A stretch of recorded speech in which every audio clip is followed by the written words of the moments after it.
Hello, friends, and welcome back to the show. I'm glad you are here with me today. This episode is special because I want to talk about something personal, something that has really helped me in my life. We live in a time where people often tell you to get big results in a short time. You hear things like, change your life in 30 days. Wake up at 5 a.m. and you will be successful. Or learn a new skill in 1 month.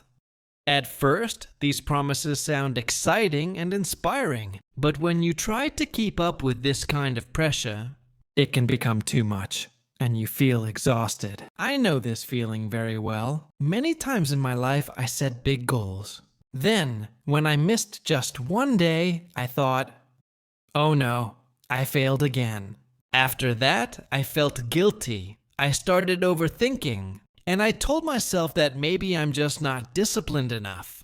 For a long time, I thought there was something wrong with me. I believed that maybe I didn't have enough willpower, or maybe I lacked motivation. But later, I understood something important. The problem was not me. The problem was the method I was using. Real discipline does not have to feel like a punishment. It is not about pushing yourself to the extreme or making yourself suffer. Real discipline is about creating small, sustainable habits. Habits that you can do every day, even on the days when you feel tired, stressed, or unmotivated. That is what this episode is about. I want to share with you 5 small habits that have helped me stay consistent, even when life was messy, stressful, or unpredictable. These habits are very simple. In fact, they are so simple that you might think they are too small to make a difference. But the reason they work is because they are easy to do. And when something is easy to do, you keep doing it. And when you keep doing it, that is when real change starts to happen. While you listen to me today, I want you to think about this. What is one small thing you could do every single day, even on the days when you do not feel your best? That one small thing could be the beginning of something much bigger.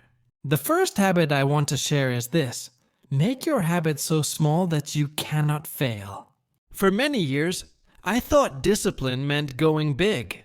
I believed that if I wanted to be consistent, I had to push myself very hard. So I made huge promises to myself. I told myself I would write for 2 hours every day. I promised I would go to the gym 5 times a week. But each time, I could not keep up with these promises. When I failed, I didn't just break my routine. I broke my trust in myself. Then one day, I heard something that changed my thinking.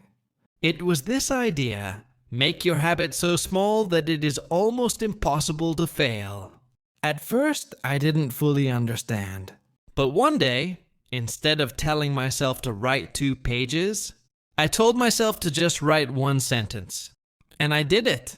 The next day, I wrote 3 sentences. Slowly, it became part of my daily life. The same thing happened with exercise. I used to believe that if I didn't work out for at least 45 minutes, it wasn't even worth it.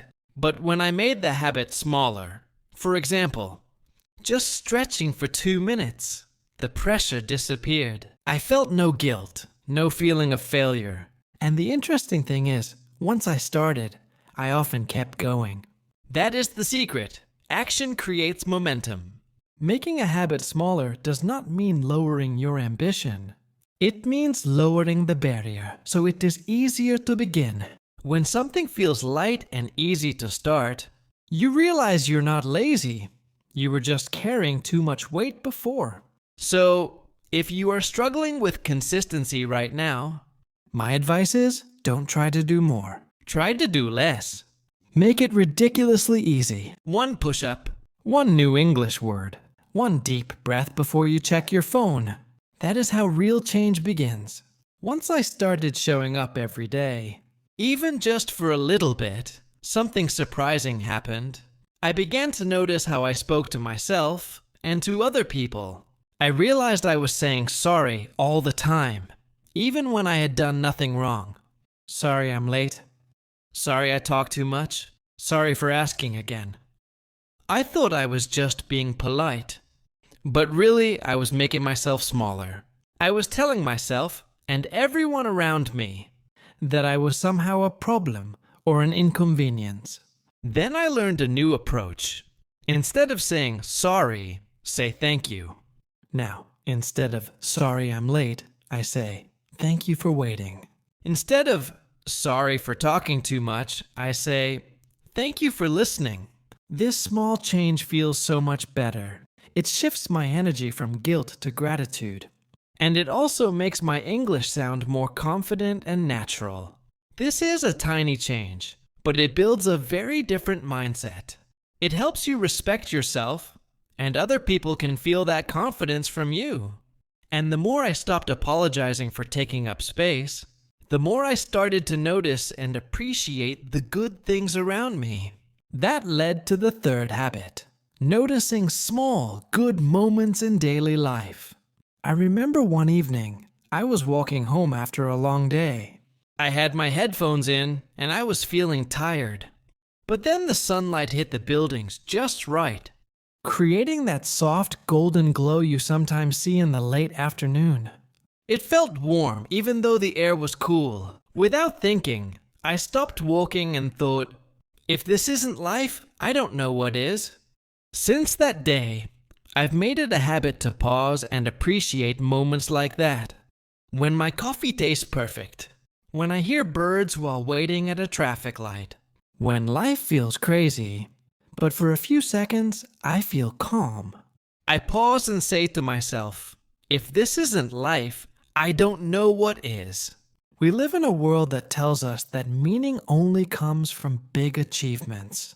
But the truth is, it's the little things that stay in your heart. The 5-second pause.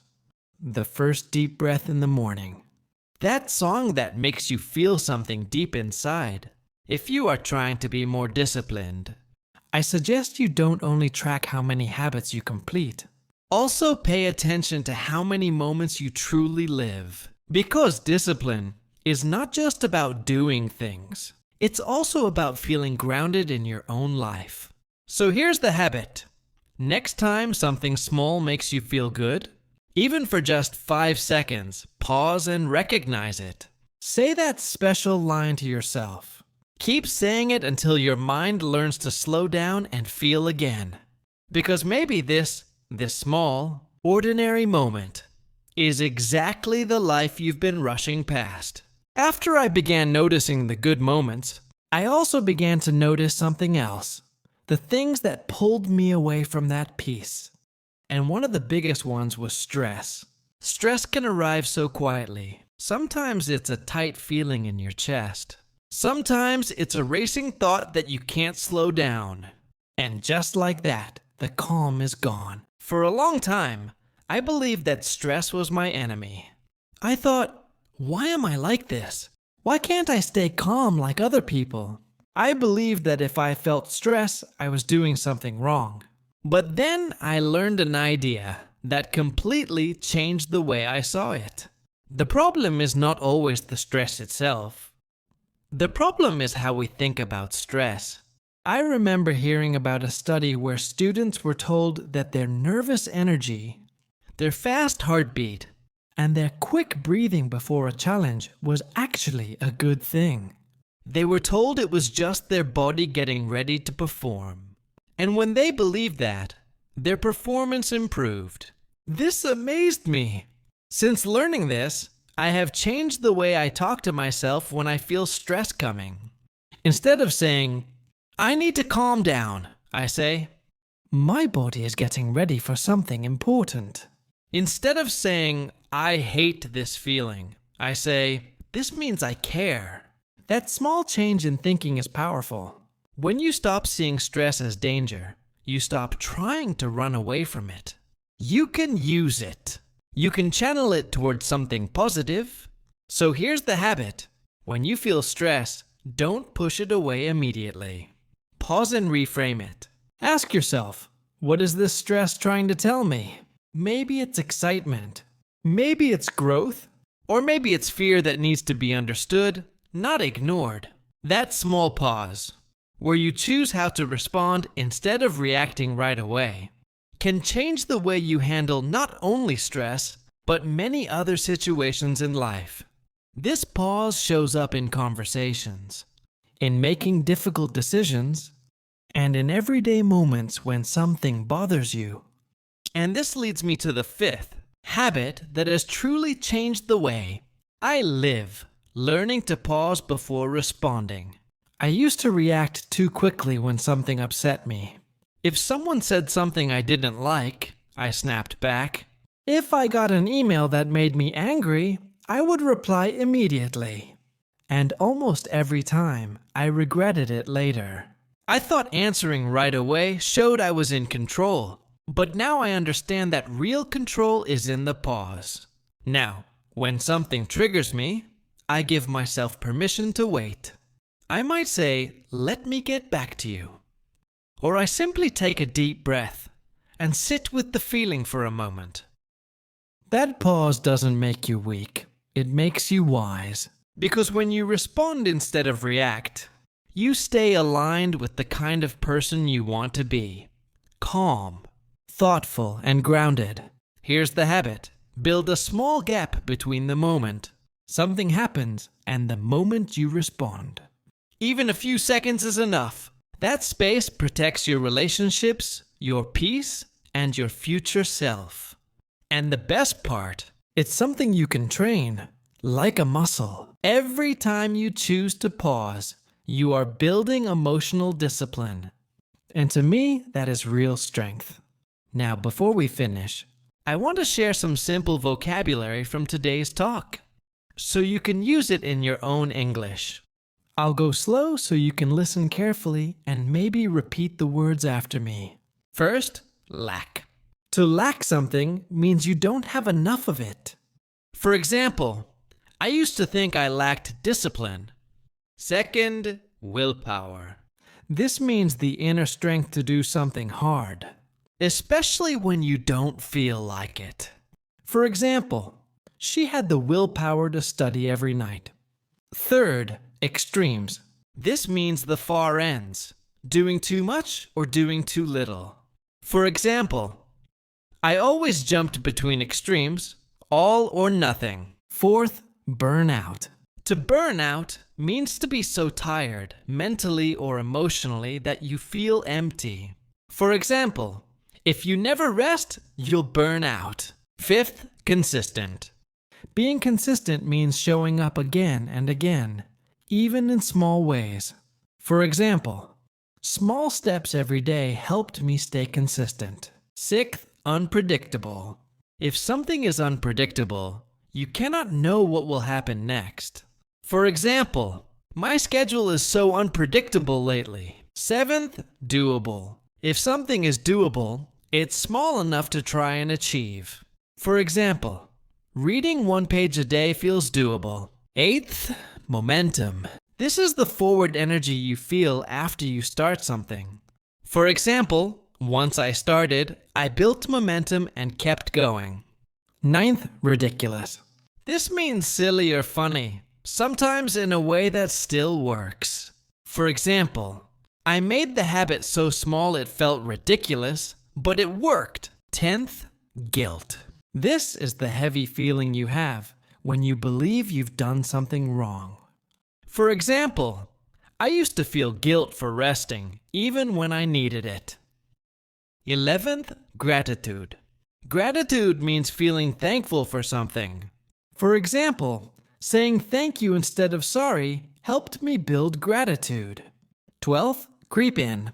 When something creeps in, it enters slowly without you noticing. For example, stress would creep in without warning. 13th, push someone's buttons. This means to do or say something that makes someone upset quickly. For example, he really knows how to push my buttons when I'm tired. You can choose one of these words and try to use it in your own sentence today. You can write it, say it, or just think about it during your day. Thank you for staying with me until the end of this episode. I know this was a little more personal and reflective than usual, but I hope it gave you some peace and reminded you that small, gentle steps can create big changes.